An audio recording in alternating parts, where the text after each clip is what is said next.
I pledge allegiance to the flag of the United States of America, to the republic for which it stands, one nation, under God, indivisible. The Salamanca City Central School District acknowledges the homeland of the Anandawaka, the people of the Great Hill, the Seneca people on whose ancestral and modern-day land Salamanca School District now stands and whose water we enjoy. We stand with all Indigenous peoples in their resolve to remain connected to their land. While we cannot undo what has been done, it is the goal of the Salamanca City Central School District to recognize the history and make improvements that will benefit the next 7 generations of Indigenous students. Thank you, everybody. All right. Nice to see a full house here tonight. All right, do we have any changes to do?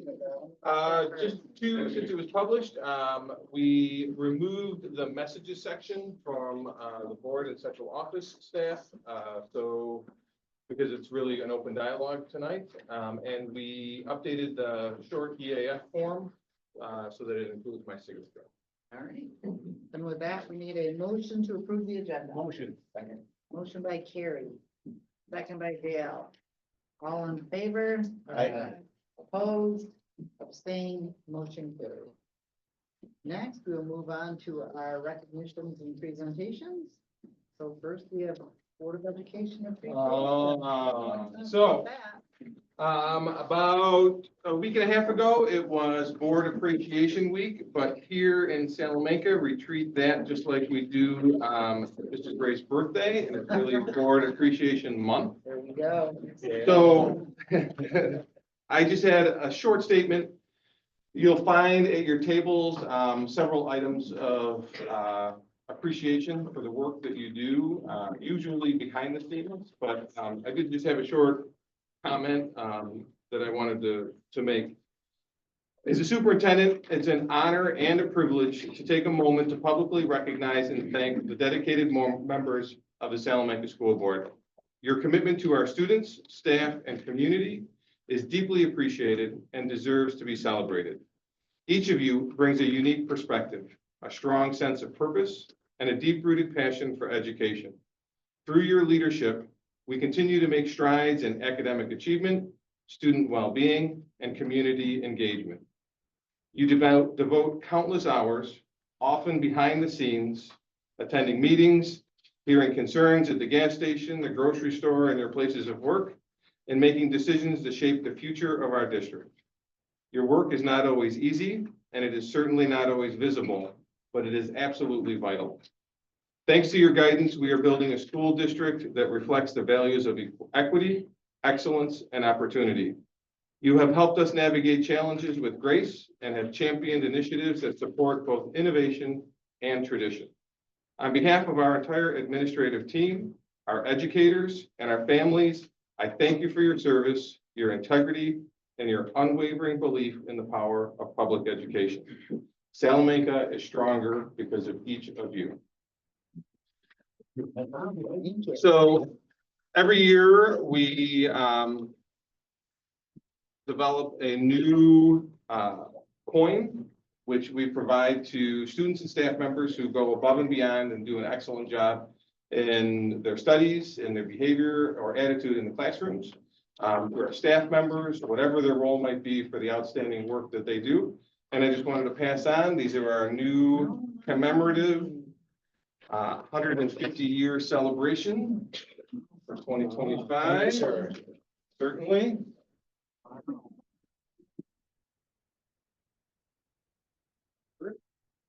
You got it.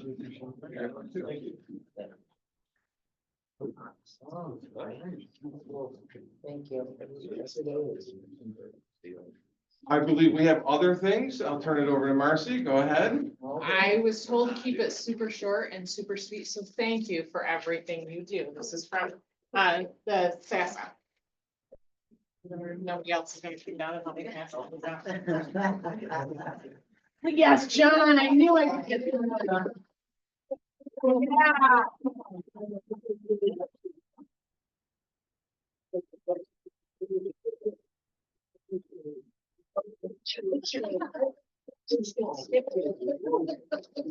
Yeah, everybody. Thank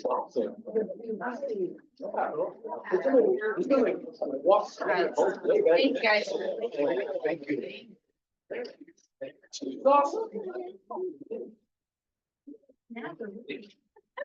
What is the bottom line?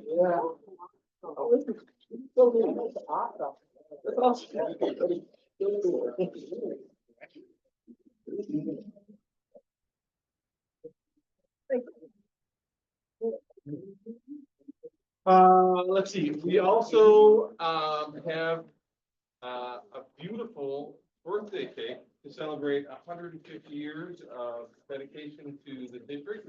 We're gonna save that until a little bit later. It will probably, I know, right? Just want. Not that much longer. But I wanted to thank Kim McClarney, who, baked and decorated that cake for us and then donated it. So, special thanks to her.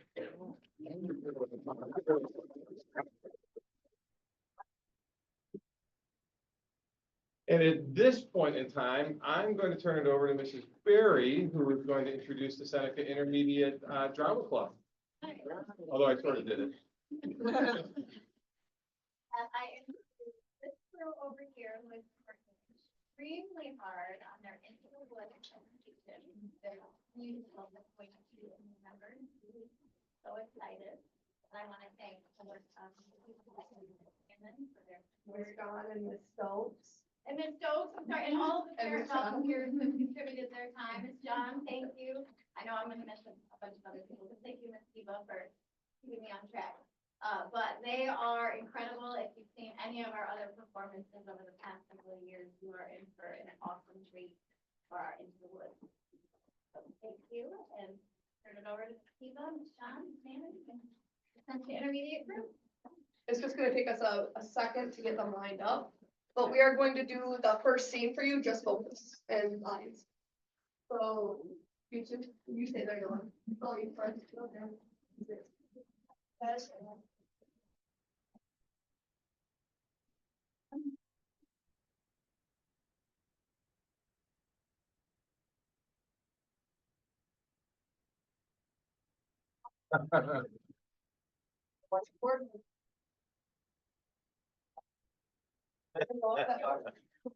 One little guy. It doesn't matter.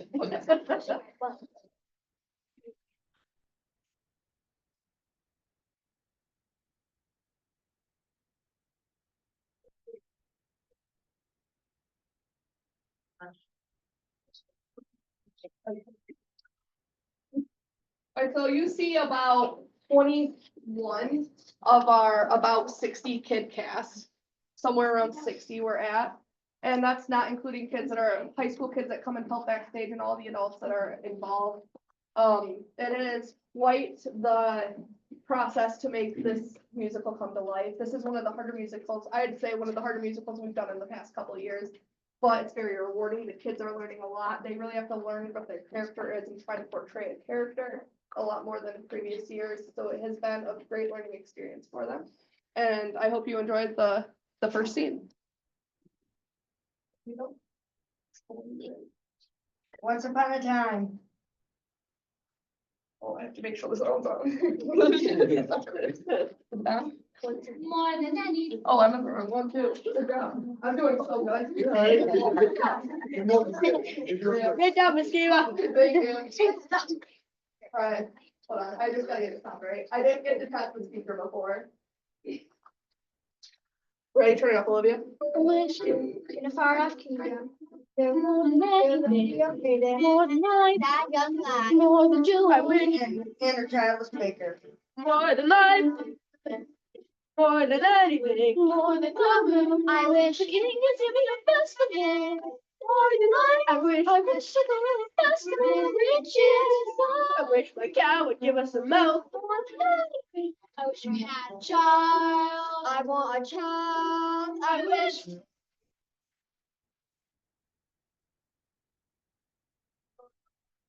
The Progress mother had died. What, you see her on the festival, the King's Festival? And her father had taken for his new wife, a woman with 2 daughters of her own. All three were beautiful of face, but vile and black of heart.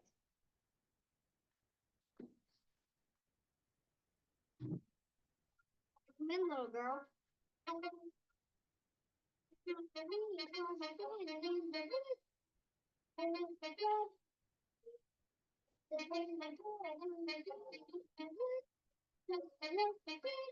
Please.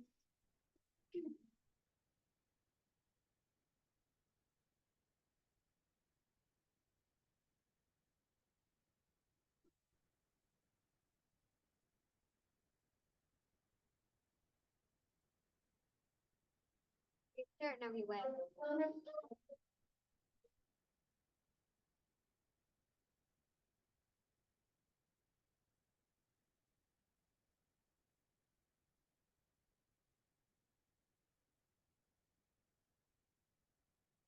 Here, now don't stray and be late.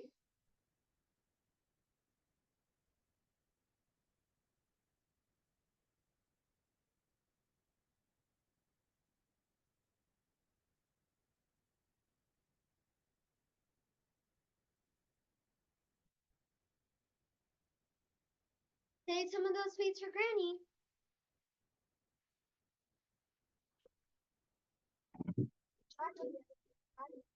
There's no father. His mother. Well, she was not. Oh, she was not quite. I wish myself were not. I wish my house was not a mess. I wish the cow was full of this. I wish the walls were full of gold. I wish a lot of things. Listen well, son. Milky White must be taken to market. Mother, no, she's the best cow.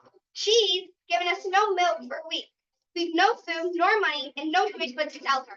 Milky White's my best friend in the whole world. Look at her. There are bugs on her ducks. There are flies in her eyes. There's a lump on her rump. Enough to feed a hump. Fetch the best price you can. Take no less than £5. Are you listening to me? Yes, no more than 5 pounds. Less than 5. Now go.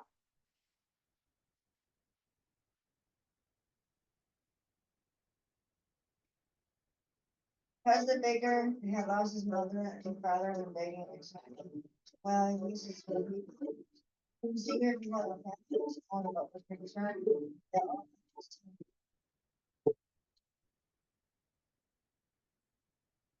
It's the witch from next door. The old enchantress told the couple that she had placed a spell on their house. What spell? In the past, when your mother was a child, she developed an unusual appetite. She took one look at my beautiful garden and told your father what she wanted more than anything in the world was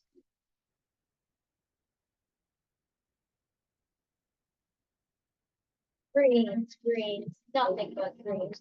Parsley, peppers, cabbages, celery, asparagus, watercress, and fiddle and lettuce. He said, all right, but it wasn't quite, because I caught him in my garden one time. He was robbing me, harassing me.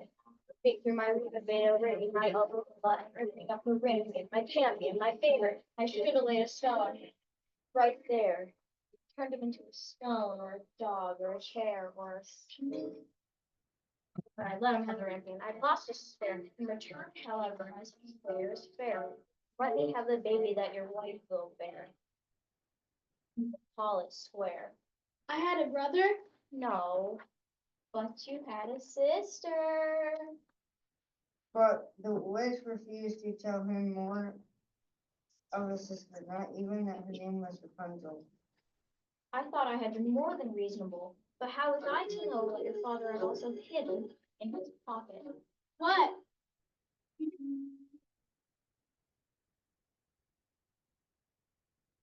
Beans. Beans, special beans. I let him go. I didn't know he had stolen my beans. I was watching him crawl back over the wall, and then bang, crash, and the lightning flashed. That's another story, never mind. At last, the big day came, and I made my plan, but I'll take Alina Day, freaked and screamed, but I did, and I there will never be a reason. Your father cried, and your mother died. For extra mag, I am was a pleasure, as a sorry, still not qualified, and I laid a little spell on them. You too, son. That your family tree would always be a barren one. So there's no more fuss and there's no more scenes. My garden thrives, you should see my nectarine. But I'm telling you the same I tell kings and queens. Don't ever, never, ever mess around with my greens. Especially the beans.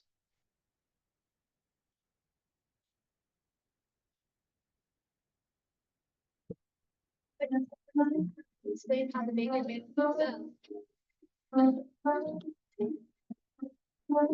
wish to have the curse reversed, I'll need a certain potion first.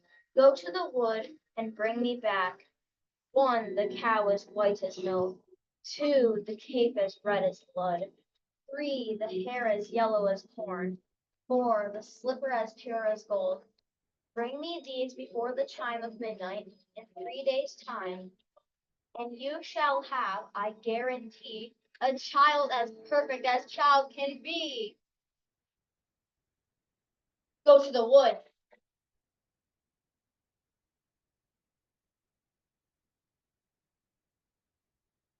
Ladies?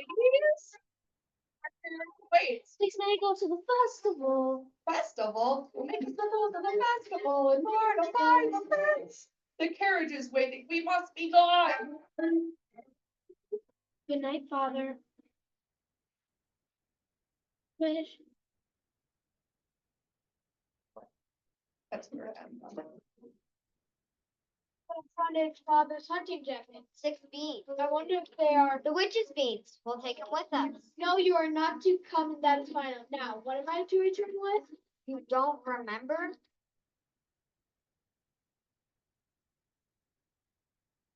White as milk, the cape is red as blood, the hair is yellow as corn, the slipper as pure as gold.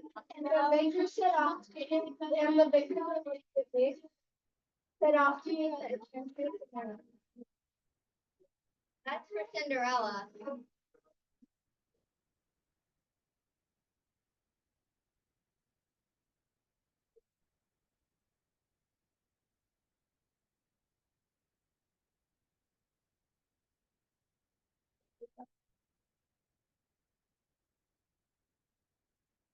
The wood would not regret the choices made, the task is set. Into the woods, but not forgetting why I'm on a journey. Into the woods to get my fish, I don't care how the time is spent. Into the woods to stop down. Into the woods to get the money. Into the woods to lift the spell. To make the potion. Go to the festival. Christmas.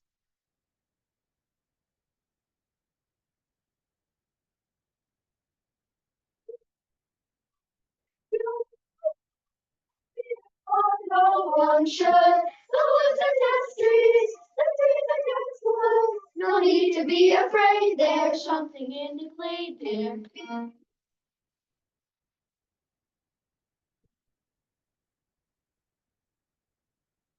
The woods to get the thing that makes it worth the journey. Into the woods to see the king to stop down to make the potion, see to sound to get your free to make to live to go to the festival. Into the woods, into the woods, into the woods, into the woods.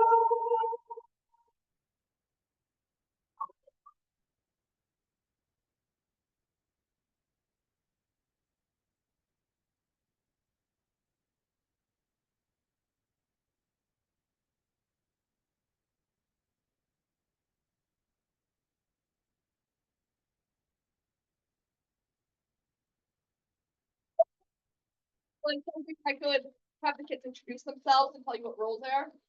Remember, kids, first and last name, what grade you're in, and what your role is. Dylan Chamberlain, 7th grade, narrator. I'm Drew Hayes. I'm in 5th grade and I'm narrator 4. I'm Allie Tucker and I'm narrator and I'm in 5th grade. I'm Riley Campbell. I'm in 5th grade and I am narrator 2. I'm Noah Capron. I'm in 6th grade and I'm the baker. I'm Olivia Martins. I'm in 5th grade and my role is the baker's wife. I'm Lorelai Walkinshaw. I'm in 6th grade and my role is Cinderella. I'm Christopher Brown. I'm in 6th grade and I'm Jack. My name is Bria Hill. I'm in 5th grade and Little Red Riding Hood. My name is Evelyn Long. I'm in 6th grade and I'm Jack's mother. My name is Lainey John. I'm in 6th grade and I'm the witch. My name is Briella Crowley Euler. I'm in 5th grade and I'm Rapunzel. My name is Ryan Dietrich. I'm in 7th grade and I'm Cinderella's prince. My name is Eleanor Camden. I'm in 5th grade and I'm Lucinda. My role is, my role is Florinda. My name is Julia Nobles and I'm in 5th grade. My name is Quentin Gustafson. I'm in 5th grade and my role is the steward. My name is Jackson Quigley. I'm in 5th grade and my role is the wolf. My name is Sullivan Sledge Wickham. I'm in 6th grade and my role is the mysterious man. My name is Peyton Jimerson. I'm in grade 6 and my role is the granny. My name is Morgan Early. I'm in grade 6 and my role is Cinderella mom.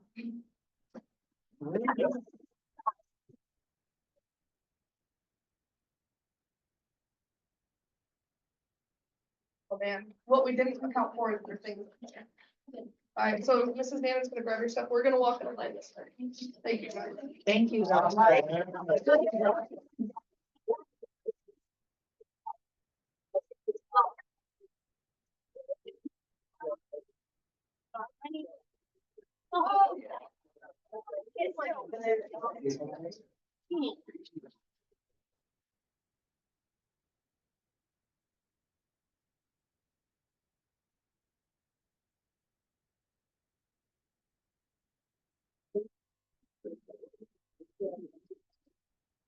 you.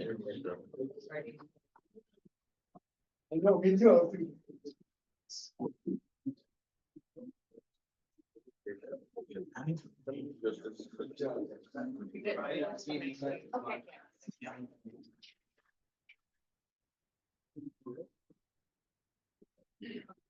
That was a great advertisement for the play. Yes, it was. It was.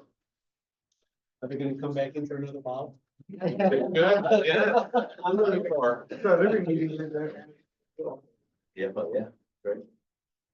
All right, looks like we're gonna follow this up with the Division of Criminal Justice Services. Yeah, I don't have nearly as much exciting stories slash music, but here we are. Are you gonna I was just sing? gonna say, I could, yes, I could, but we'd all leave very quickly. Okay, so I'm Sandy Brundage, and I'm here to talk about the Division of Criminal Justice Services Workforce Development Program that we had this summer at the district. It takes me a second. Okay, sorry. So what you may not know is that actually Shalene Garcia, my friend from New York State, partnered with the district back in 2020. And we all went to we all went to New York City, we went to Brooklyn, people from the city, the Seneca Nation, the marshals, the sheriffs, Cattaraugus County, Olean Public School, Salamanca School.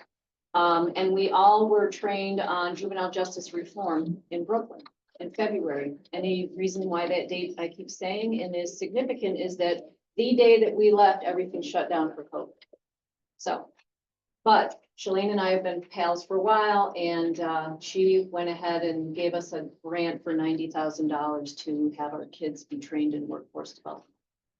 So the first thing that we did was we partnered with the Nation workforce training, and kids had a week-long training in all kinds of activities, building a resume, interviewing, job skills, soft skills. They received certificates, financial literacy. So soft skills training and working with difficult people, which came in handy over their summer experience. I'm not talking about Marcy. And they were great. And we really enjoyed that opportunity to partner with the Nation with their summer skills and workforce training.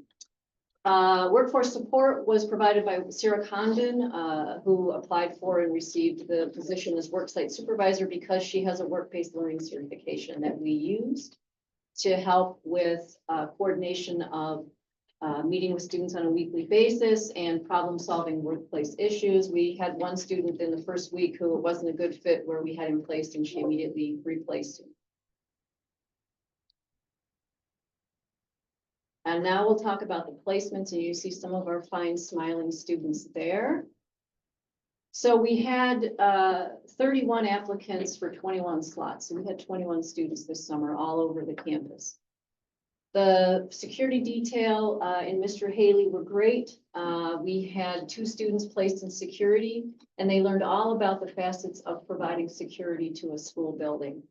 And Mr. Haley is quoted there. I won't read it to you, but you can hear how he thought how wonderful the program was.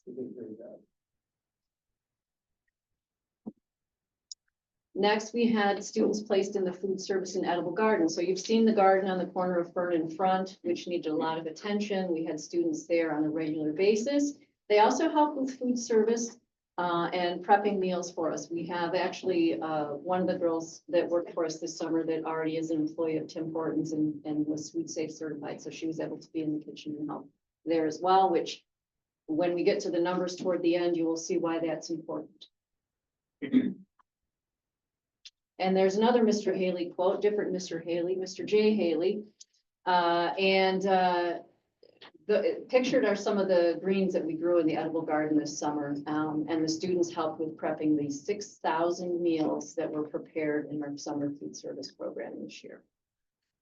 They also worked with food service staff on creating healthy recipes. And I think the staff had as much fun as the students did.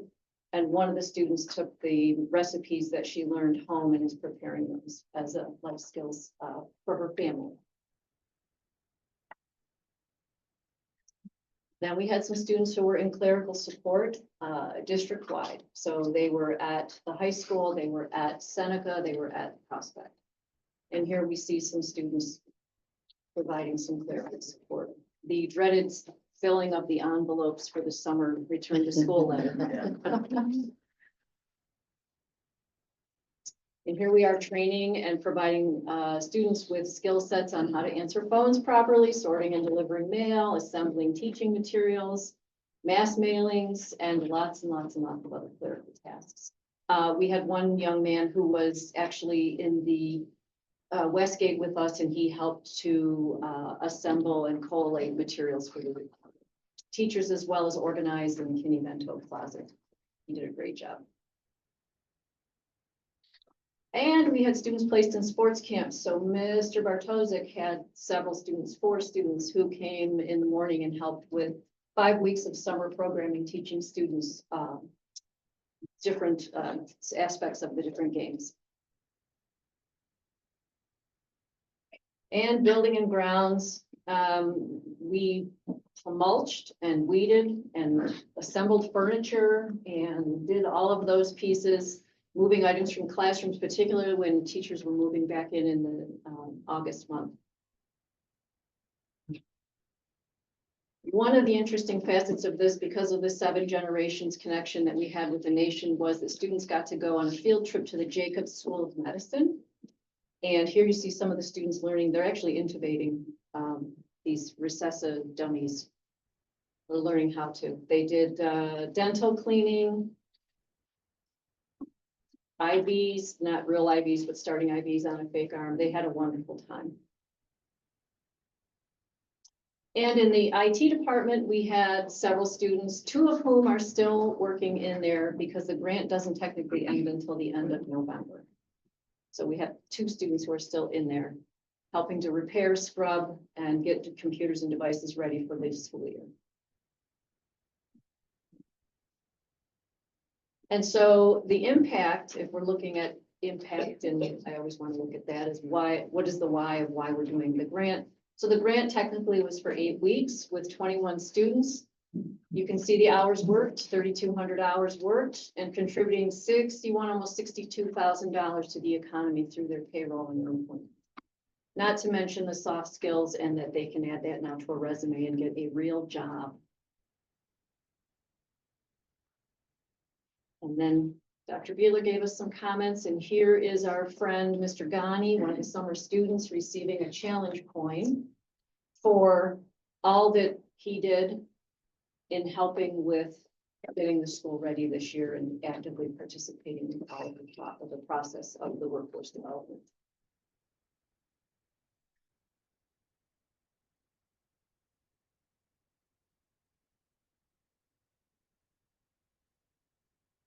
And here are some more students. They participated in a Wellness Day event, which was very well attended, and their comments, because I randomly selected them, were all positive. And I also have two students here tonight who would like to comment on their experience this summer, and I didn't twist their arms to come. So, Mr. Gani. I'm Ben Gani. I worked here over the summer and it gave me a lot of skills in a lot of different areas. I also got to work with a lot of different people. I got to meet a lot of my teachers. I got closer connections with a lot of the people I worked with. And I got a lot of, when we did our trainings with it's called, with the other school. With the Seneca, Academy. Oh, which, When we did our training, we would like walk through and stuff like that. yeah, yes. We got a lot of training for like, applying for jobs, like interviews with people. So there's a lot of positive impacts we had right there for the summer. Mr. Spruce. My name is Evan Spruce. I also was in the workforce over the summer. He really said it all, but we just got a lot of more connections with people that we didn't know before, and a lot more experience in places that we didn't have prior, and I feel like that's gonna help us just in the future with getting jobs and having knowledge about how the school works and how everyone, yeah. So I know that one of the pieces that most of the students commented on, they didn't understand truly how the school functioned, how we all have interconnected capacity with each other, or how we impacted each other in a ripple. And so now they can see how it's important to have desks and chairs and things put together so that when students come in, they can have a place to sit, so that also that the teachers need help moving in because it's a heavy lift when they're first coming in. How, you know, Mr. Pinkowski's department works with Mr. Bartosi's department, works with IT, how everyone works together to really kind of pull off the magic that is the school. Thank you, gentlemen, for your unsolicited research.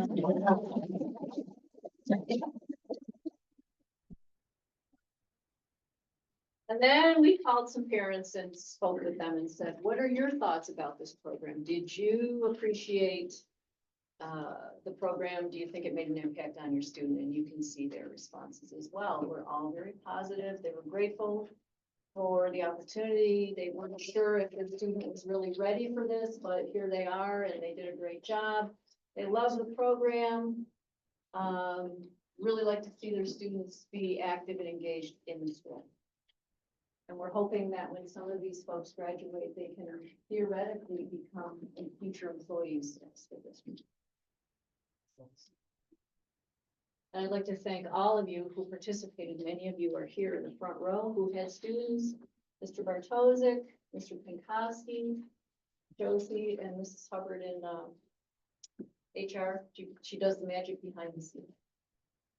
If I forgot anybody, I apologize, but it was great to work with all of my colleagues. What were the ages of the students that participated? The youngest was 14, because you can work when you're 14, limited, and the oldest was 18. And we prioritized students from the Salamanca district, so we had 31 applicants, we only had 21 slots. We prioritized residency in Salamanca over. Yeah, thank you. Awesome. Yeah, excellent. Well done.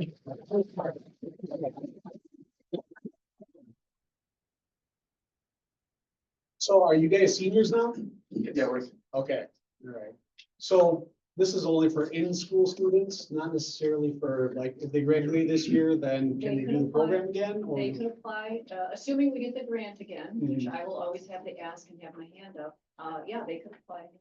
okay, It goes to, if I'm not right, or if I'm not incorrect, it goes to 21, right? Yes. well, I think it goes up to age 21. oh, okay. So if they, went to college and came back for the summer, if there's, it still exists. Yeah, pretty cool. So the overall total was 90,000? Well, on the one slide, you said that it was almost 62,000 over the summer, so So that was the economic impact, that was their paychecks. Right. So the 90,000 also, we had to cover the allocation to the nation training program, to the teacher stipend for coming in, travel to Jacobs School of Medicine, materials and supplies, et cetera, travel. Okay. So basically you spent all of the grant. Pretty much, yeah, and we're not done yet, so we still have some reserves for, till the end of November for IT. Okay. When do you apply for next year? As soon as I submit all the paperwork after November 30th, I'll have my hand up again. Okay. Sounds like it was a good program. It was great, a lot of fun. Great work. All right, next up, Mr. Haley. Okay, over here. All right, where's the Santa tray? Let's go. So, all right, good evening. So we're off to a pretty good start this year. Yeah, I'm ready. I just can't get it. There it goes. Do I? Smile at me and I'll flip it. I love your So, yeah, we're off to a good year. I think we got a really great team.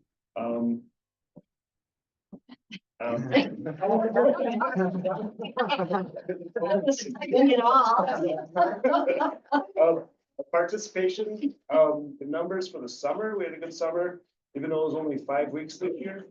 We had served 2,588 breakfasts, lunch, we did 3,542, and we did a total of 6,130 meals for the summer.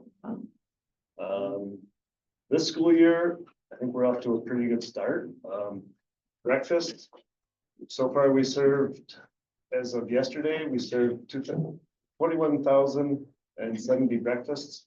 That's a average daily participation of 43%, and that's up from 36% at this time last year. And then lunch is we're doing really well. We're at 38,805, and despite having lower enrollment, our numbers are higher than they were last year.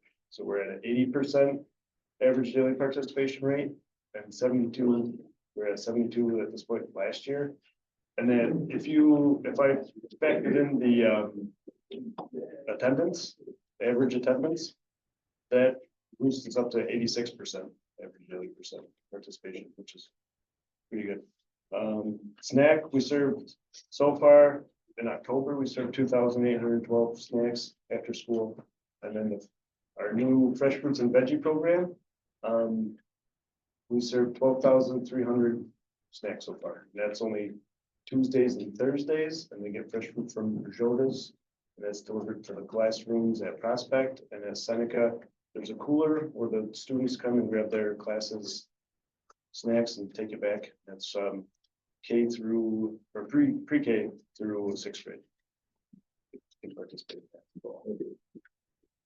All right, so the increase in meals being requested is vegan and vegetarian. So there's not a lot, really, there's like one kid for the last 3 years who's been asking me for vegetarian meals. And so finally this year, and I kept meaning to, was something we wanted to do. So this year, this month, we had two days where we had as the main vegetarian, and it was a black bean burger. Well, that didn't go over so well, but it was a homemade black bean burger. Should have some of the students there if they went in. It had mixed reviews, and then we had another, last week we had Lion's Mane nuggets, which is from Flat 12 makes them in Buffalo, and we get them frozen, we bake them, but they pretty good. Did you like it? So we're trying more. Yeah. Just a few comments on our student government as well, also being a board member, so I get a small group of people that I get to ask about lunches and stuff. The black bean burger was, yeah, it wasn't the best received, but I thought it was good at least. Oh, good, all right. And then the line bean mushrooms, they were pretty well received from all the people that I asked. Oh, good, that's good to hear. All right, awesome, thank you. Yeah, appreciate that, that's great. I was just trying to give the student feedback. That's my job, right? That's why I'm sitting here. All right, So salad bars, we got, now we have salad bars in all three cafeterias of this building. And then we still working on Prospect eventually, maybe in the next coming years, but. So right now, Seneca and high school all had salad bars. Do you have any numbers on like how many meals are taken from salad bars? Like, I can get, it's average Like, about, average food waste compared to what we spend, that sort of thing. I can get those numbers. Those little hidden numbers. Yeah, yeah, no, that's a good. There is a 50. About 30 to 50 on average, we go through salads a day. But that's, and that's something I want to work on as well, because I notice right now we're using plastic clamshells to like kind of control the salads, but that's wasteful, but we're trying to figure out other options. So that might be something to look into and try to figure out. But thank you. Yeah, and so next, it's finally here. We got the food truck. So Wagon, Judy Howard, Coulter Field food truck. So thanks to Karen McGarren and Sandy Funded being so awesome, they found the money to get a food truck. And it's, yeah, so cool. Show you a picture. And so now we're gonna take a look at the real thing. And if everyone wants to come on a little field trip, go outside, we got bison chili we're gonna serve from it. So.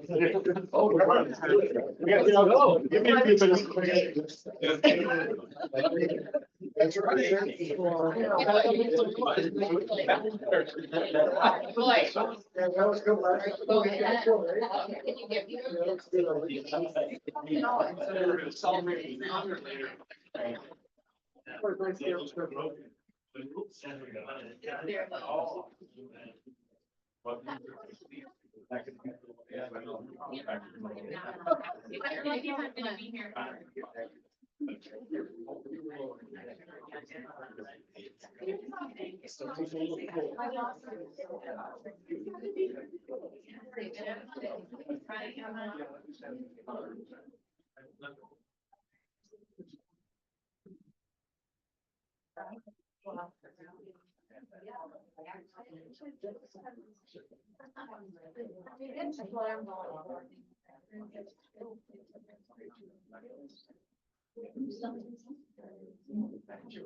No, they don't let me do it.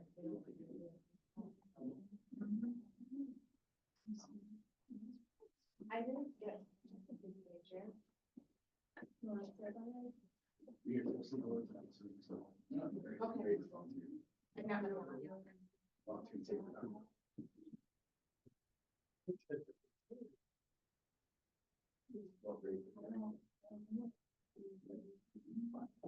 yeah, I would. Too late. Roger's catching now. Like, I don't think we have, we're a non-volunteer organization.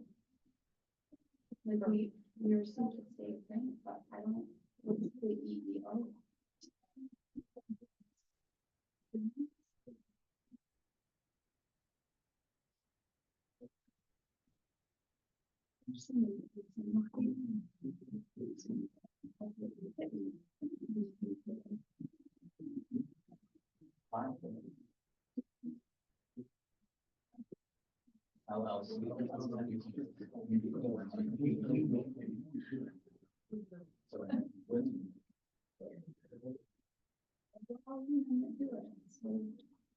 But I don't know as a non-profit.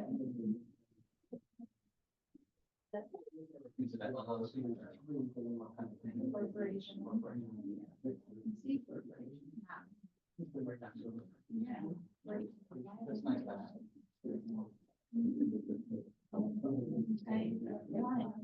That's great, but the amount of people that comes with this, especially when you're not knowledgeable. Yeah, right. It's not helpful. Yes. I know. say to be doing extra grant, and it's very for all of the state.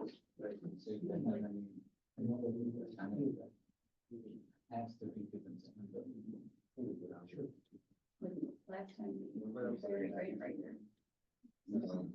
Which was great, except the first one we got. I mean, I've never done this before, but actually, it was a little lacking. We knew more than she was aware of, so it's really the one and then somehow the truth. So then we got a third one, and we pulled out.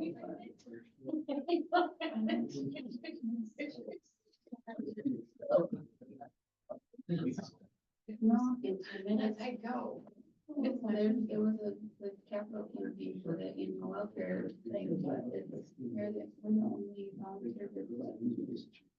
They let us know that everybody else is doing it. That's so dumb.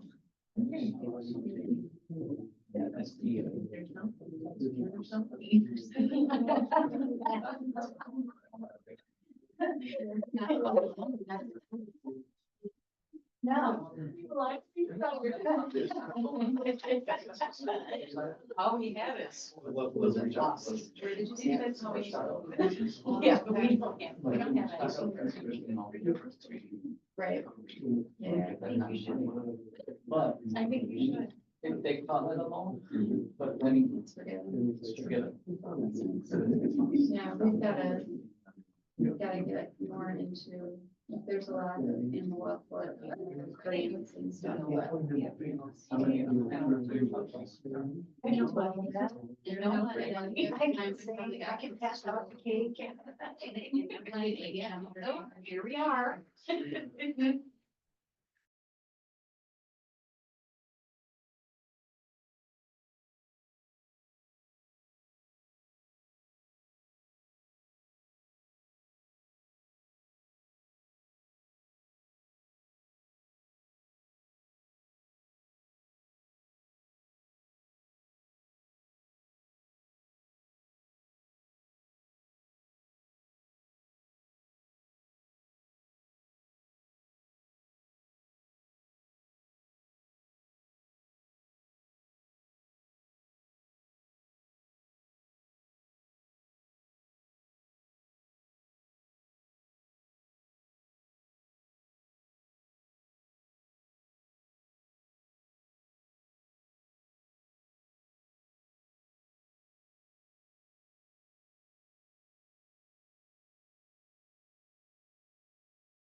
Oh,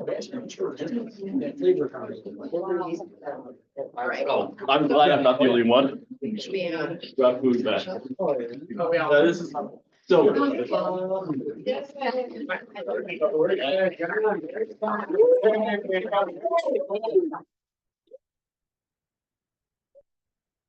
That presentation was almost as good as the kids. Bert did all the work, I can't take the applause. Yeah. All right. So, yeah, shout out to Climber Sherman. That food truck that we have out there is identical to theirs, because they had an amazing program. And we went and visited them. Oh, were you gonna? No. It was partner. Go ahead. No. You sure? Yep, go ahead. You know how much I love talking in public. I do know. It's been a glorious presentation so far. Yeah, so shout out to Climber Sherman.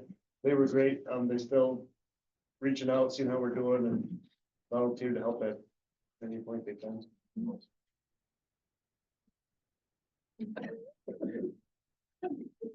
So menu items will be healthy foods, including corn mush with maple syrup, Indian tacos, using naan. So we do in the cafeteria, we have non-fried bread tacos. So we use the homemade naan bread. So we're gonna be doing the non-fried bread tacos out of there, bison chili. Kale chips, everyone's favorite. I love kale chips. Fresh fruit, water and more, and of course, not a healthy item, but I'm sure we'll be serving warrior burgers out of there. All right. And the plans are to take it to like, sports games, football, soccer. that sort of thing. Sporting events, festivals, we want to use it as, for students to kind of the business class. As a learning lab for the entrepreneur class. Okay, and, about how much would, like maintenance, repairs, routine maintenance, cleanings cost over the long run, if you know? I don't know that. Maybe. Oh, we've had it for 2 weeks. We don't know. Okay, I'll tell you, the cost of the truck was $181,000. ooh, yeah. Beautiful. And, at max capacity, what kind of, my apologies for my lack of words. What utilities do you have in there? I tried to take a peruse around. Yeah, so there's a water tank in there. Mhm. I think it's 40-gallon water tank. Was it 40-gallon? Rich? At least a 40, yeah. And so I think we can, probably serve quite a few meals out of that. Yeah, And there's 2 big gas tanks, propane tanks in the back. and you happen to gas mileage for that sort of a truck or vehicle? I don't. Okay. We haven't driven it anywhere yet either, so. I haven't trusted myself to drive yet. I'm gonna practice one, maybe on a Yeah, vacation. do you when need I- heavy machine operation license to? No. Okay. Sorry, it seems to be the only one. My apologies for taking everything. I think they're great questions. No, yeah. Okay, so launching the food truck, so 100,000 of this was a grant from New York State Ag and Markets.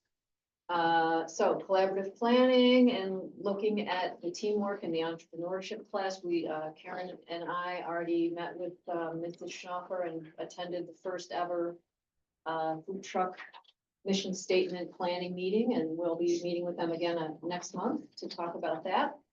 They'll be looking at a business plan for it. So again, student run, or participation. A soft opening in the spring. We still have to get it licensed, health department inspected, all of the things that we know that we need to do. And flexible staffing so that some of John's staff can be in there to assist, or we might even have other folks in there that can help with students. The max capacity in the truck at one time is 4 people, though, so we can't have a village in there. I'm sorry, you didn't say all yet. Hey, John, When we. where are you guys storing that? Well, did we decide on the rear building? We're gonna put it down there for now. Not sure within what indoor location. Roger really doesn't have the room for us garage.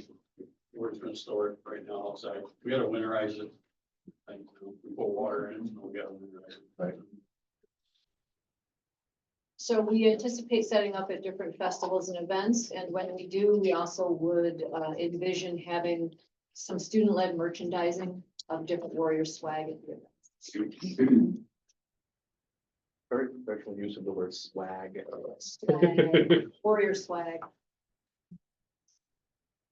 So stay tuned. We have applied for participation in the Silver Bells Parade, which is December 6th. Unfortunately, I'm not allowed to throw food even though I wanted to. Local festivals serving healthy and indigenous foods next year, and summer food service. So one of the concepts when we write the grant for the summer food service program is they're always asking the question, are you actually delivering meals into the community? And what would make sense is if we were in pockets of the community in which were traditionally underserved and or food deserts and or food security issued homes. If we were to go to those sections of the city and or territory and have the food items available to give to the summer, out of the summer food service program. So we're tinkering with that concept and still have to follow all the health department regulations, but that would kind of be a cool way for us to get out to the community. You can make this. That bottom photo is from this summer, August 22nd, when we had the health and wellness fair. That's Clymer Sherman's truck, and they came and did their thing. Yep, and the student, there were two students in there. You can see the one that's posing for us. She was taking the orders and then passing them down the line to one other student was in there, and they were putting together the items. They did a great job. And of course, this Saturday is our pumpkin smash. If you have a jack-o'-lantern, bring it. We'll be down in the corner of Fern and Fawn, come rain or shine, smashing pumpkins and teaching composting. That's really cool. National Fuel is supposed to be bringing their cherry pickers so you can drop them. Yeah. Nice. Hopefully that was better than the aluminum bats last year. Thumbs up. It's a learning curve. Go ahead back if you will.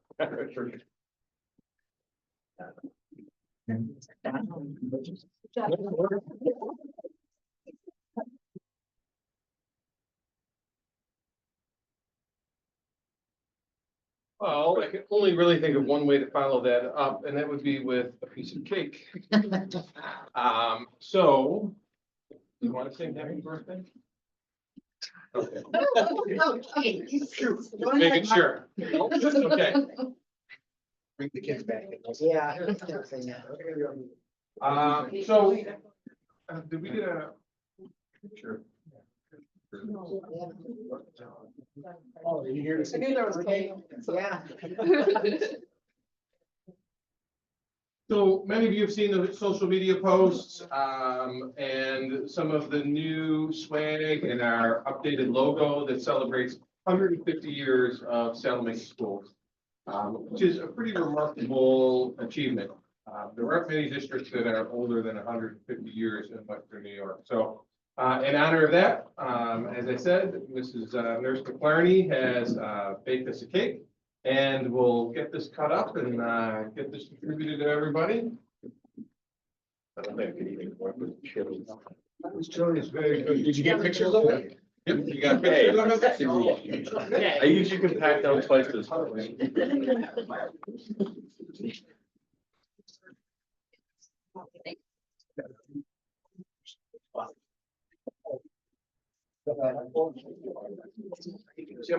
Evan got. That's all right. I still need a slide. Yeah. So, Yeah. So what do we need? I like that. So the jester has arrived.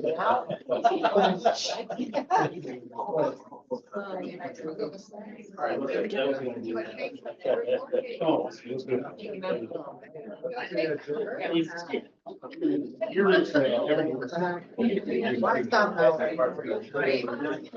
yeah, doing a presentation. Yeah, you got it. Perfect.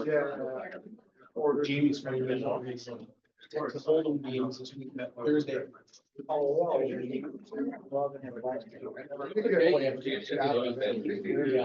He's got a video. You didn't know about it? It's the same eight table, but it's it's a game.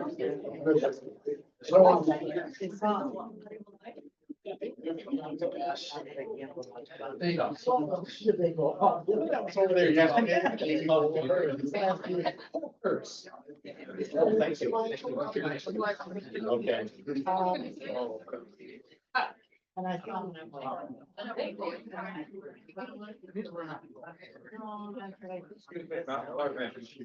How many slices do you need to cut that cake?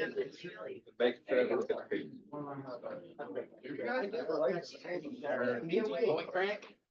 Obviously, look at me, man, I feel like the film for a giveaway. It's never gonna turn out okay. You have to like carry it home my block. How can today get any better? Like, we got free stuff, we got a couple medals, free chili, and cans. Like.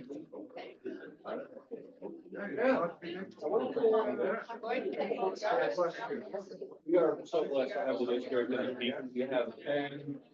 You know, I was talking.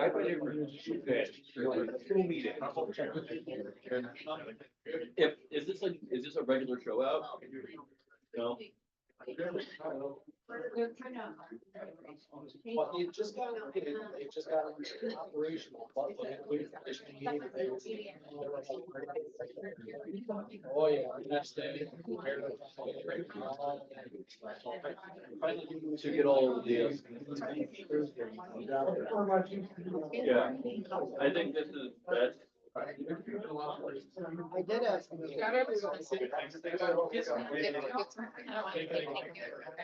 We've got a lot of.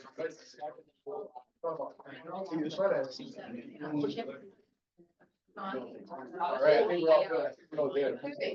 All right. I got all fast.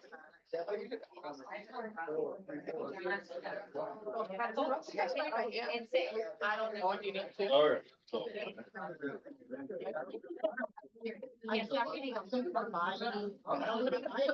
I remember doing it. I don't remember. I remember leaving that hurt real bad. I think it was the first thing, but I think it- Yeah.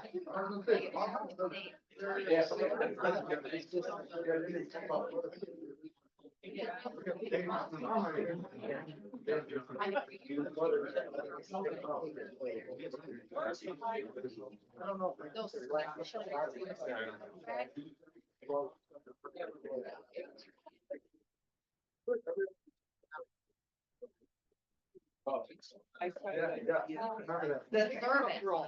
That's roll. There you go. I wasn't looking at your thing. I was trying to call you. I also.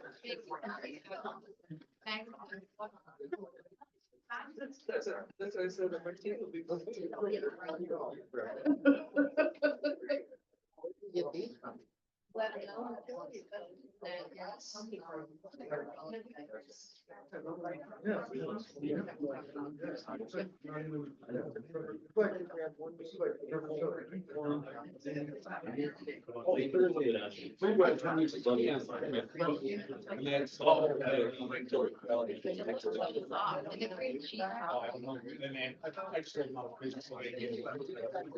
Sure. Yeah, didn't even tell you. All right, we've had some dinner, we had dessert. Now it's time to get to our math homework. just like at home. Mr. Long, you want to introduce our next presentation? Absolutely. So, several members of the math department are here, and it's just really a nice attribute to have a team that identifies problems, comes up with solutions, and then really the job is just to support them. And that's exactly what they've been doing. And I'm not gonna say much more because I don't want to steal from their presentation. They told me that they have introductions, so I'm not introducing them. I'm gonna allow them to do that. But this is your math department. We're sorry we don't have any food or cake or singing or money, but we do have math. I'm Carrie Peters, I'm an instructional coach. I'm Debbie Gale. I teach 8th grade math and algebra, and I'm the math department chair for the high school. Larry Wheeler, high school math. Stacy Faulkner, high school math. So, we have been looking at the changes that have happened in math, over the past, 4 years? So right now, there's been a lot of revisions to the learning standards, so we've gone to what we call the next gen standards. And every year, a different grade level is being, assessed at a different, proficiency level. This is the last year for the math to have new changes. Algebra 2 will have their changes this year. But in addition to the assessments, the grading scales have also been modified, and they've raised the number of points, so needed to actually demonstrate efficiency. So we are looking at new ways to increase them. So what we want to do is kind of take you through the last 3 years of what we've been doing. We've done some professional development with teachers. We've gotten some ideas with doing power blocks to help boost student performance. We've moved into math labs this year based off of data that we collected from those power blocks. And for our future moves, we are going to talk about our department data meetings. So the first thing is building thinking classrooms. So this one's a big one because this has been 3 years of work with the teachers. So a book study that started with the math instructional coaches, so myself, Erin and Kelly, turned into us modeling in classrooms and then those teachers saying, hey, I want to do that. So we did a book study. And so our first book study was with 9 teachers, Debbie being one of them. And we started that in the spring. It grew quickly because other teachers were watching what they were doing in class and students were going to other teachers' classes talking about what they were doing. So by that summer, we had 2 more groups of teachers in trainings. Also, Mr. Long had come to a 2-day training of ours. So at that point, we had over 35 additional teachers that had been trained on building thinking classrooms. We continue to provide support for building thinking classrooms. The author and researcher, Peter Liljedahl, still does research to update his 14 teaching practices. And when we attend his presentations, sometimes they're just virtual webinars in the evenings. We bring that back to our teachers and help them improve the practices in their classroom. So there are 4 phases to it. Most of our teachers that have taken the training are into the phase 2, phase 3 period right now. So we did get a chance, there's a little picture up there in the corner, some of the district employees and Peter. So we were like fanning there because we were excited to see him.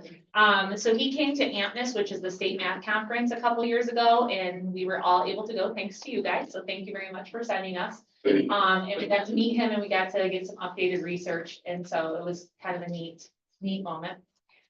He does now have a 2-day, full day building thinking classrooms conference that is held after school is out for the year. So it's usually like the weekend after we're done and graduation has happened, and we'd like to in the future maybe be able to go see that. But we're gonna keep on carrying on what his research shows, and I think like students are excited and we are seeing a lot of great student outcomes from what we're doing in the classroom. Debbie can talk more about that because she's the most in this building. Yeah, so the students are really learning how to work together cooperatively and talk to each other and do like this one that you can see up there, that was, we just did a cooperatively finding the missing angles of a triangle. So they had to draw their triangles and then they had to talk to each other about how to get their answer and show their work. And they do these things, but I think we think that it makes them feel a little bit more safe because they're doing it as a group. So they're not necessarily doing it on their own. So it's not like there's a spotlight on them. So if they're wrong, it's not hurting anything. And their problem solving process has gotten a little bit better. You can see it like progress as the year goes on. So I love doing it. It's great. I'd love to do it. I would do it more often if I didn't have so much other things to teach, but I usually try to incorporate it. Here usually will help me with some of the activities so that we can cover it as much as possible. So. Yeah, and so if you're not familiar with building thinking classrooms, one of the main ideas is that students are not on a worksheet, they're around the room at vertical whiteboard space. And all students can see all the work from each group. So whereas a student is limited to what's in front of them on their paper and looking down, in traditional ways with BTC, they're around the room. And so even that quiet student who doesn't participate a lot, they're getting a lot of information just from their own group and all the groups around. So versus sitting and staring at their own paper, whether they might be frustrated or not know what to do. Another thing is the power block. So this happened last spring. So the long and the short of it is we had the NWEA diagnostic that we had given to the 8th graders last year. And we decided that after seeing some of the projections for the state test scores, we wanted to give our students a boost. And so we sat down with Lloyd and Nikki and said, what can we do for these students? So we put our heads together and we came up with these 6-week power blocks. Students got to get an extra period of math work, and it was state test question focused. And it happened over 6 weeks. So it was about every other day for most students. So about 15 days within that time frame. And it went over pretty well. We felt like we got a lot of great input from the students. So we then did it for Algebra 1 in preparation for the Regents exam. And our results ended up being very good. You can see just a little snippet of that. Our projections are in white that we started the year with, and our actual levels after the exam, after the state test, were much better than they were. We went from whatever level 1's 51 to 31. So there was a huge jump from, I think we had one that went from a 1 to a 3. So we had somebody who was a level 1 who went to a level 3. We had a lot of good jumps in some of those.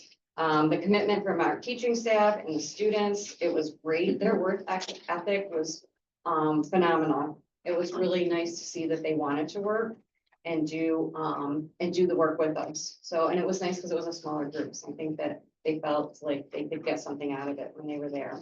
So an additional win for us was that the students were choosing to come to our classrooms to do math and continue to work. So that was kind of fun for us to see that somebody wanted to come see us. And, you know, we're not always the popular ones. So. I had a question. So back to, this graph right here. So when you're talking level 1, going to level 4, that's improvement? Mm-hmm. Okay. So most of them would go from like a level 1 possibly to a 2, and the 2s could go to a 3. So we kind of focused on those bubble people. Mm-hmm. And those bubble people were the ones that we were hoping to lift, which we think we did a pretty good job with that. Okay. And one thing to note about the levels too is they're not equal. So it's not like 25% of kids and 25% of kids and 25% of kids. Like level 1 is a really large level, and then level 2 is a little smaller, level 3 is a little smaller, and then level 4 is eeny. So there's very few kids that are getting into those categories. So to be proficient, it's a level 3 or higher. Okay. So that's just the opposite when we looked at, we talked about recently, like the MTSS, right? Level 4 to level 1 is improvement. So this is just the opposite. Okay. Why can't we get things consistent? Yeah, when New York State. Okay. Okay, so since we did our power blocks, we decided that we would approach both Lloyd and Nikki about maybe getting some math labs going. So we asked if there was a way we could get some math labs for our 8th graders and our algebra 1 to kind of give them a little bit more, using all the things that we knew were working when we were doing the power blocks. The algebra labs are taught by their classroom teacher.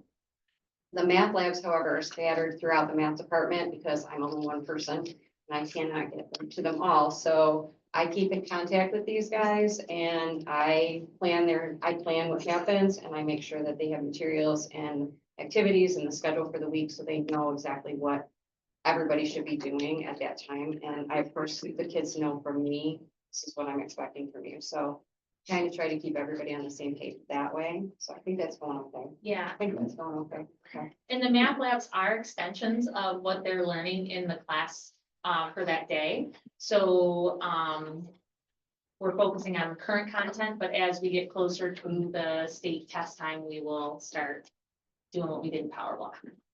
So hammer in some state questions.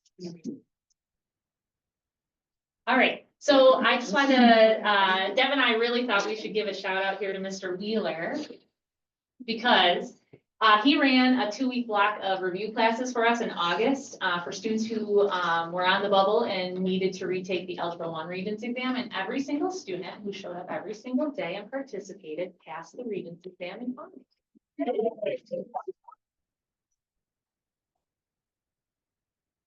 Amazing. So we were, it was just great stats. We thought we needed a shout out for that.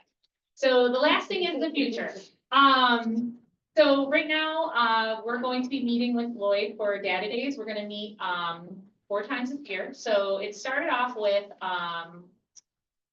doing just a general data day for the high school for Regents classes for any department. So we started that in the summer. The math department, we had 100% participation in the summer. They all came and got a lot of information about their teaching, about the students, and what we can do to improve and what we're doing really great in. So as a continuation of that, we are going to have 4 days this school year where we're looking at data, talking about our kids, seeing what we can do to improve ourselves. And so that's our future outlook. We're going to continue learning with teachers on building thinking classrooms. And then we always have opportunities for math help because we do know students struggle with math. Every day, 2:30 to 3 o'clock, our math teachers are in the classroom ready to help. ELOC, Mrs. Gale works that a lot. She's usually there after school almost every day, even without ELOC.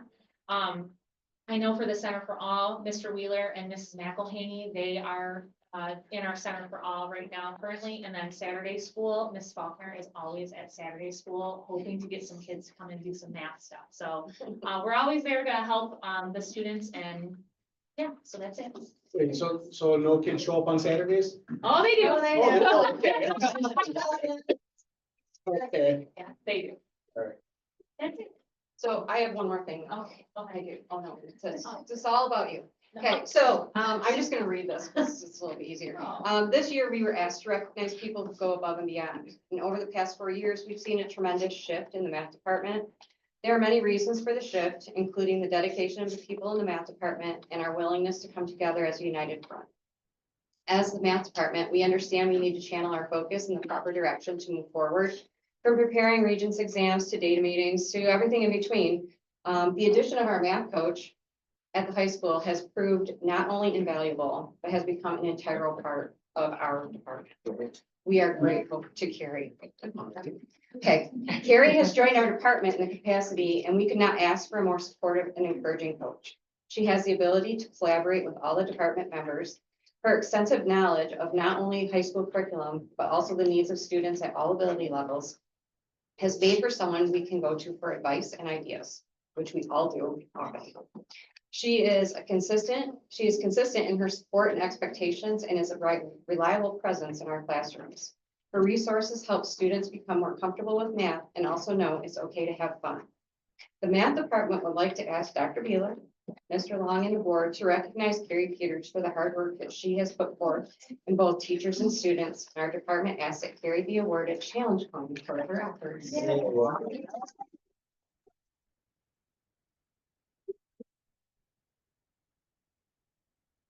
So just want to say, it's kind of cool when I see people doing a great job at something and I have the opportunity to recognize it.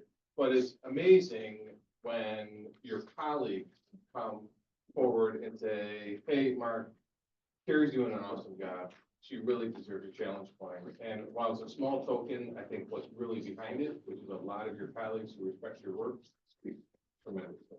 So great job.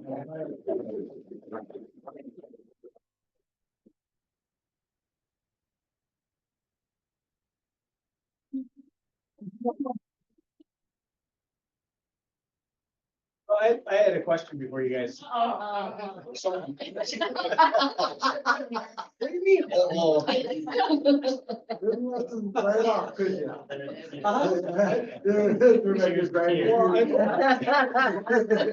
I don't have a high schooler anymore, so I haven't heard students talking about mild, medium, and spicy questions. Can you elaborate? So there are different levels of questions. So you can present them in different ways. You can do it through an activity at the boards.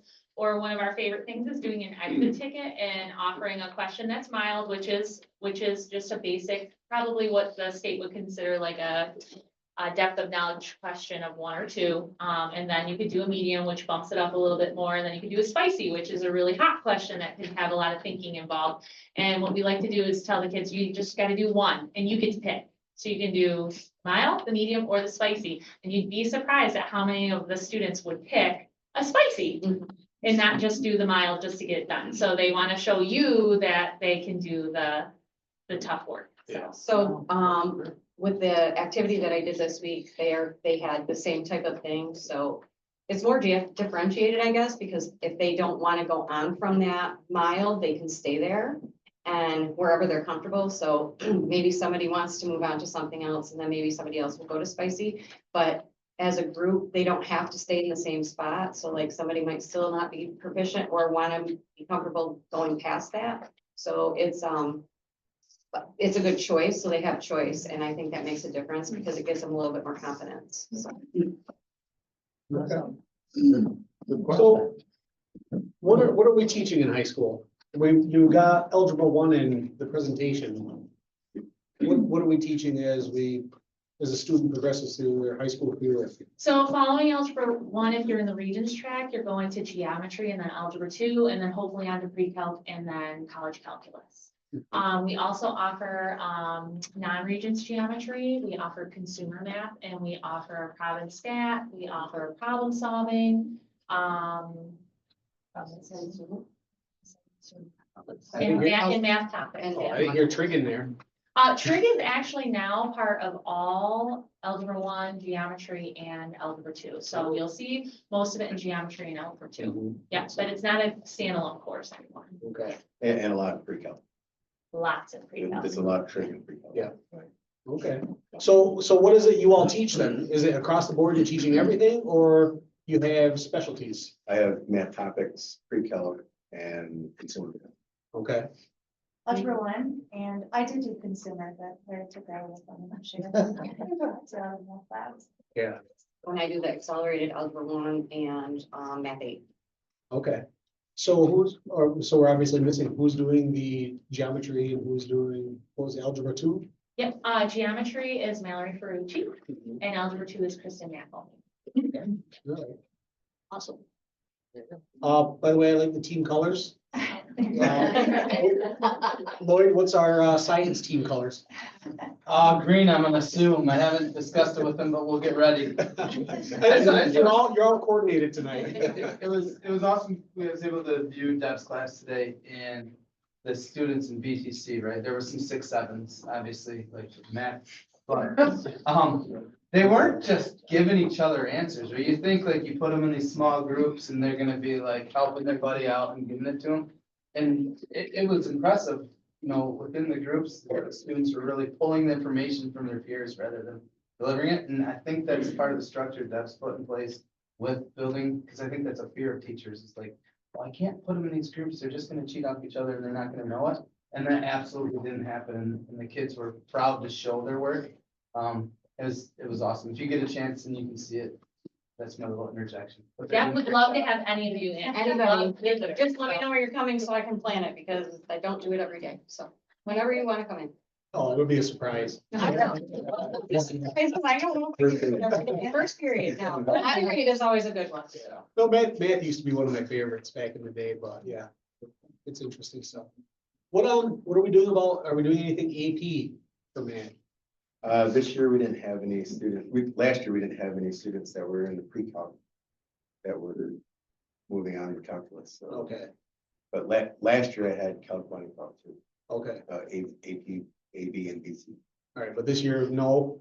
Is there anyone on that track for next year or the year beyond? There are 4 kids that are likely to take it, but they're also likely to take problem solving and statistics. Okay, Because they're all senior level courses, so. awesome. Very good. All right, keep up the good work. Yep. Great job, guys. Nice job. Thank you.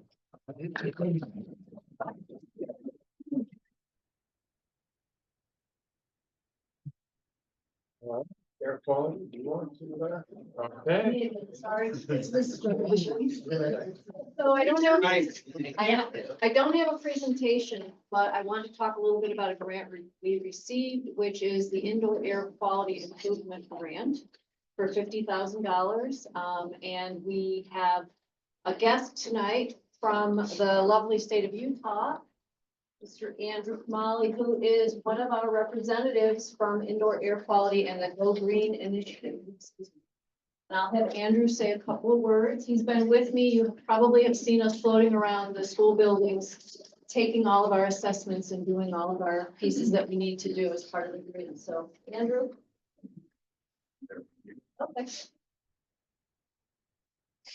Yes, as Sandy said, my name is Andrew Kamali.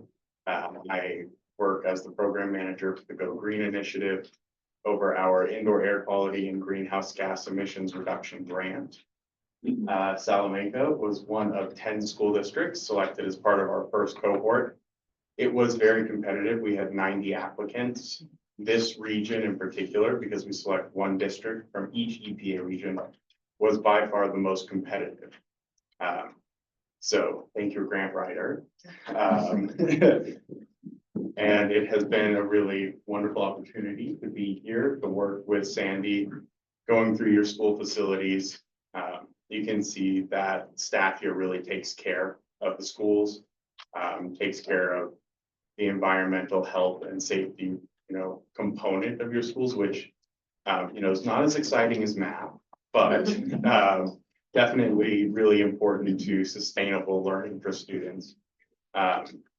As we're going through this process, which the first year is the most intensive component, we're working with Sandy, your IAQ team as well, to develop some policy for you guys to look at, an indoor air quality management plan, energy efficiency management, annual reporting, baseline assessments. It is pretty intensive, but in the long run, we hope that we can help you guys to build capacity within your district to continue improving indoor air quality.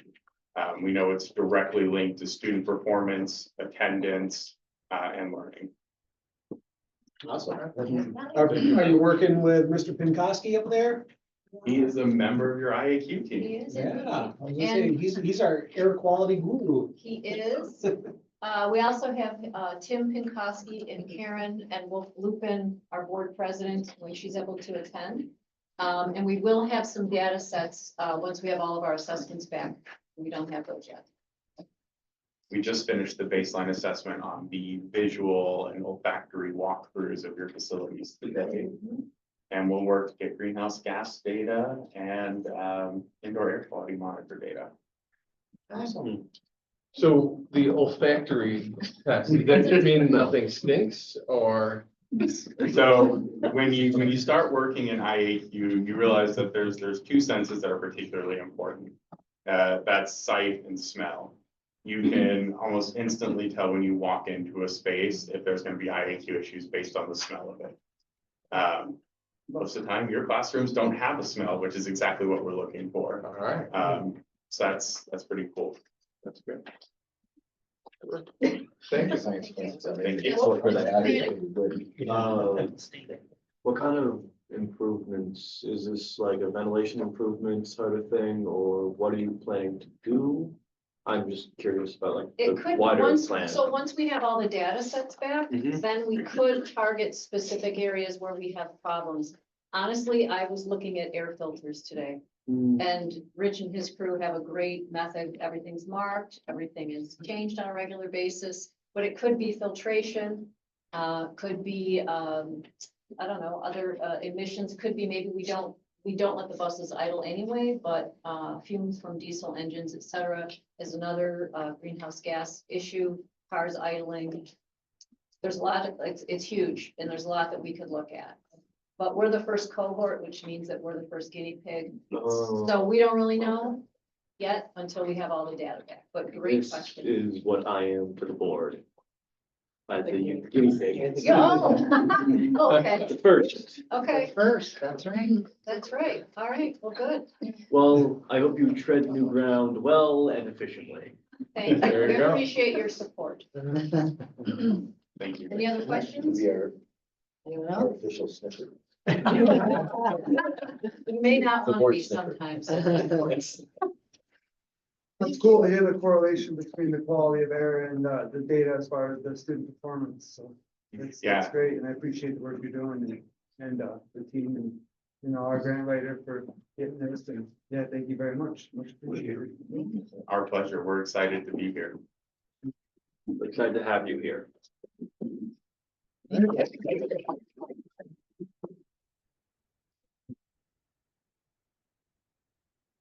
Everyone note John Haley trying to sneak back in. So just a quick note, I'm gonna give three numbers, and if you can draw the connection between the three numbers, tell me what it is. Because you heard it tonight, 50, 90, and 100.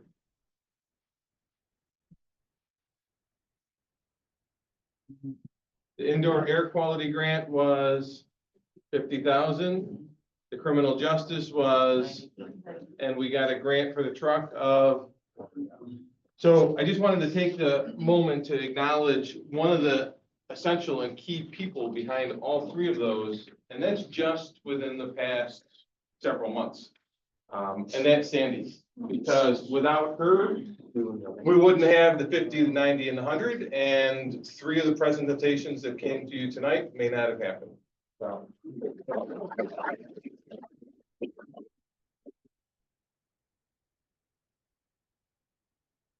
I'll show that to Steve. He already has one, but not one like this. There you go. Well, he's gotta step it up for this year. That's right. All right.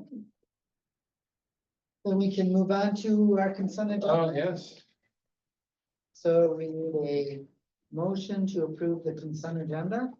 We're doing business now? We are, just a There are little. just a couple, Tiny, yeah. tiny bit. Motion. Motion by Dale. Second. Second by Brad. Are there any questions? All in favor? Aye. Opposed, abstained, motion carried. No old business and under new business, we have our, Salamanca Central School District Board of Education resolution issuing the seeker negative declaration for the purchase of real property at Route 353 in the town of Salamanca, and the purchase, and Seneca Nation Indians lease of 186 and 192 Center Street. So we need a motion to approve the resolution. Motion. Motion by Carrie. Second by Christian. Are there any questions? All in favor? Aye. Opposed, abstained, motion carried. B, we have a resolution of the Board of Education of Salamanca City Central School District, Cattaraugus County, New York, adopted October 28th, 2025, specifying in details the necessity for acquisition of particular parcel of real property as follows. A, one parcel of property on Route 353 for a purchase price of $500,000, and B, two parcels of property on Center Street for an aggregate purchase price of $55,000, including if appropriate and underlying leases associated therewith. So we need a motion to hold that resolution. Motion by Carrie. Second. Second by Dale. Any questions? All in favor? Aye.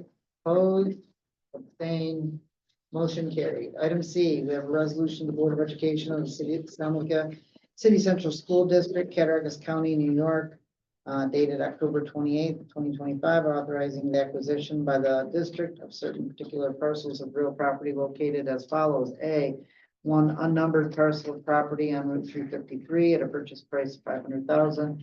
And B, two parcels on 186 and 192 Center Street at an aggregate purchase price of $55,000, including if appropriate and underlying leases associated therewith. And we need a motion to approve that resolution.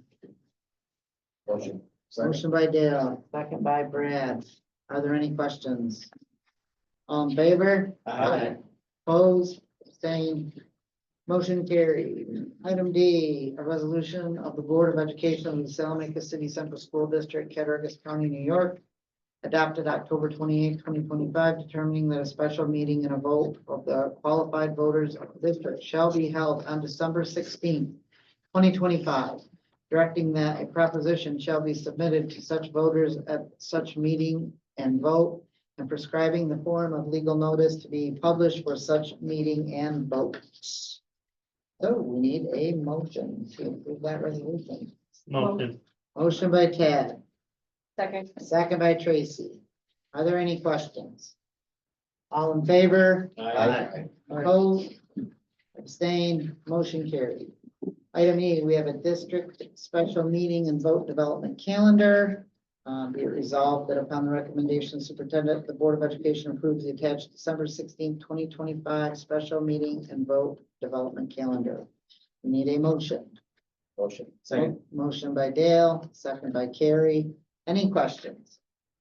All in favor? Aye. Opposed, abstained, motion carried. Item F, we have our Board of Elections voter registration day special meeting and vote and voter registration workers. So we need a motion to approve that resolution. Motion. Motion by Christian, Second. second by Tad. Are there any questions? All in favor? Aye. Opposed, abstained, motion carried. Item 7 is our board information and reports. November 10th, we have our Veterans Day breakfast, 7:30 a.m. in the high school auditorium. Of course, November 11th, school will be closed in observance for Veterans Day. November 25th is our next Board of Education meeting, and it'll be right here at 5:30. Hopefully we'll have food. Who knows? You never know, right? Starting a trend. We have our Thanksgiving break, the 26th through the 28th. We have no school December 4th. We have our Indigenous Education Committee meeting December 10th. And then our next December Board of Education meeting will be here at 5:30 on December 16th. Well, a question on that. Yes, please. So now that we just approved the special vote, which will close the polls at 9 p.m., are we gonna adjust our board meeting on that day, or are we gonna do two separate meetings? Excellent question. Right, I'm thinking we'll have two meetings. So the meeting will be open for, officially open for the polls will be opening. We can have our meeting at 5:30, and then close it at 9. How long of a meeting you want? So we wanted food. We're gonna cook it. Okay, oh, Yeah. all right. Never mind that. Yeah. Cooking class. The dates. So the December 16th date for the vote, we're pretty much constrained to that date and that date only, between the coordination with the dates that have to happen and the timeframe between today and then. The board meeting, we could change the time. 6:30 Or 8. or 8. I don't know. Let's take a look. We've still got plenty of time. Okay. Let's take a look and see what we have on that agenda, and we'll coordinate the start time. Okay. So that it'll end with a reasonable time of the meeting or the vote. Okay. Yep. All right. Any other questions? Comments? With that, then I will entertain a motion to adjourn. Motion. Motion by Dale. Second by Christian. All in favor? Aye. Opposed? Abstained? Motion carried. Thank you, everyone, for coming tonight. We look forward to the next meal. Meal.